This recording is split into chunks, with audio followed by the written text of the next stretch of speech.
की ये वीडियो एक सच्ची कहानी पर आधारित है। इस घटना को बीते हुए 100 वर्षों से भी अधिक समय हो गया है। भारत एक विशाल देश है।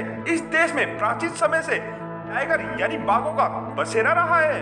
18वीं सदी से लेकर 19वीं सदी के मध्य तक टाइगर का भारत में बहुत अधिक खौफ था। खास तौर पे उत्तराखंड राज्य में तो सबसे अधिक खौफ था। उत्तराखंड राज्य एक पहाड़ी राज्य है जो जंगलों तथा नदियों से भरपूर है। यहाँ पर कई ऐसे बाघ हुए जो मैन ईटर यानी कि आदमखोर थे। आदमखोर बाघ जंगल में जानवरों को छोड़कर ग्रामीण लोगों को अपना निशाना बनाते थे। इन बाघों में जिसका नाम सबसे ऊपर आता है, जो इंसानों पर सबसे अधिक हमले करने के लिए जिम्मेदार है, उसका नाम है चंपावत टाइग्रेस। यह एक बाघिन थी। यदि बात इंसानों पर हमले की करें तो इस बाघिन ने 436 लोगों को तो केवल मौत के घाट उतार दिया था। लेकिन बहुत से लोग तो ऐसे हैं जिनका इस बाघिन ने ऐसा हल किया कि आज तक उन्हें कोई खोज ही नहीं पाया है, ना ही आज तक उन लोगों का कोई सुराग मिला। इस आदमखोर बाघिन के बारे में जब पता लगाने की कोशिश की गई तो पता चला कि यह बाघिन नेपाल से आई है। वहाँ के गांव के लोगों ने इस बाघिन को खदेड़ के भारत के उत्तराखंड राज्य के चंपावत जिले तक पहुंचा दिया था। चंपावत जिले में इस बाघिन ने ऐसा कहर मचाया कि वहाँ के लोग घर से बाहर निकलने में भी डरते थे। यह बाघिन दिन दहाड़े शिकार करती थी। कई बार गांव वालों ने इकट्ठा होकर इसका शिकार करने की कोशिश की, लेकिन गांव वाले सफल नहीं हुए, क्योंकि यह बाघिन एक स्थान पर शिकार करने के पश्चात काफी दूर निकल जाती थी। यह तकरीबन 50 किलोमीटर दूर के दायरे में फिर अपना दूसरा शिकार करती थी। इसका इलाका बहुत बड़ा था। यह एक पूर्ण वयस्क बाघिन थी, जिसके बारे में उस समय के लोगों का कहना है कि यह जंगली जानवरों का शिकार नहीं करती थी, क्योंकि यह आदमखोर हो चुकी थी और इंसानी मांस की शौकीन थी। वैसे देखा जाए तो इंसान बहुत आसान शिकार होता है बाघों का। वहीं यदि बाघ जंगली जानवरों का शिकार करते हैं तो कई बार यह घायल भी हो जाते हैं। इस बाघिन का हमला इतना खतरनाक होता था कि कोई भी इंसान इसके चुंगल से बच नहीं पाया है। इससे यह पता चलता है कि यह एक बहुत बड़े साइज की बाघिन रही होगी। वैसे बाघ के अगर साइज की बात करें तो इंसान की बाघों के आगे कोई औकात नहीं है। बाघों का वजन 250 किलो से लेकर 300 किलो तक होता है और इनकी हाइट होती है 1.2 मीटर तक। लंबाई की यदि बात करें तो इनकी लंबाई होती है 8 से लेकर 10 फीट तक। साथ ही इनके जबड़े बहुत ही अधिक मजबूत होते हैं, जिससे 1050 psi की फाइट फोर्स उत्पन्न होती है।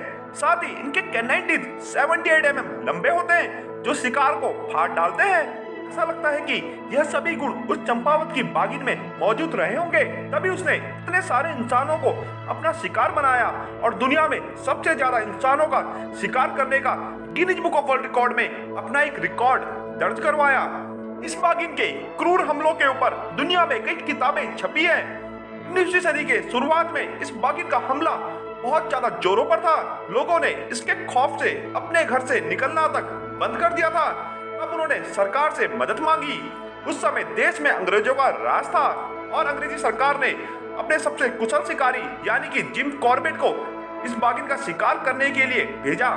जिम कॉर्बेट अंग्रेजी सरकार के कहने पर 1907 में चंपावत में आए और यहाँ आकर उन्होंने देखा कि वाकई में हालात काफी ज्यादा गंभीर है। जिम कॉर्बेट काफी होशियार शिकारी थे और बहुत तरह के जानवरों और पक्षियों की आवाज से उनकी पहचान कर लेते थे।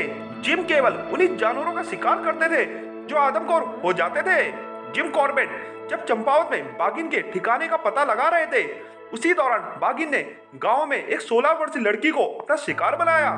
इस लड़की को जिन जिन रास्तों से वह खतरनाक बाघिन ले गई थी, जिम कॉर्बेट ने उसका पता लगाया और एकाएक एक जगह पर बाघिन और जिम कॉर्बेट का आमना सामना हो गया। जिम कॉर्बेट ने बाघिन को अपनी ओर तेज गति से बढ़ता देख उस पर गोली चला दी। उनका निशाना इतना सटीक था कि एक ही गोली में उस बाघिन की मौत होगी, नहीं तो वह बाघिन जिम कॉर्बेट को मार देती। इसके बाद भी जिम कॉर्बेट ने कई आदमखोर बाघों का शिकार किया, लेकिन यह चंपावत टाइग्रेस उनकी लाइफ का सबसे बड़ा शिकार थी। उन्होंने बाद में चंपावत टाइग्रेस के ऊपर अपनी किताब भी लिखी। जो जिम कॉर्बेट बाघों का शिकार करते थे, बाद में उन्होंने बाघों के ऊपर गहन अध्ययन किया और पता लगाया कि वही बाघ आदमखोर होते हैं जिसके ऊपर इंसानों द्वारा गंभीर हमला किया गया हो और उससे उसको कोई नुकसान पहुंचा हो। इंसानों द्वारा करे गए हमले में बाघों के कैनाइन टीथ टूट जाते थे और कई बार तो इससे भी ज्यादा गंभीर क्षति बाघों को पहुंचती थी। ऐसी हालत में बाघ जंगली जानवरों का शिकार करने में असमर्थ हो जाता था और इंसान उसके लिए आसान शिकार होता था। इस तरह वह बाघ आदमखोर बन जाता था। जिम कॉर्बेट ने सरकार से बाघों के लिए सुरक्षा मांगी और उनके लिए एक नेशनल पार्क बनाने की मांग भी रखी। सरकार ने उनकी इस मांग को माना और एक पार्क बनवा दिया, जिसका नाम बाद में जाके जिम कॉर्बेट नेशनल पार्क हुआ। चंपावत के सबसे खतरनाक बाघिन की कहानी।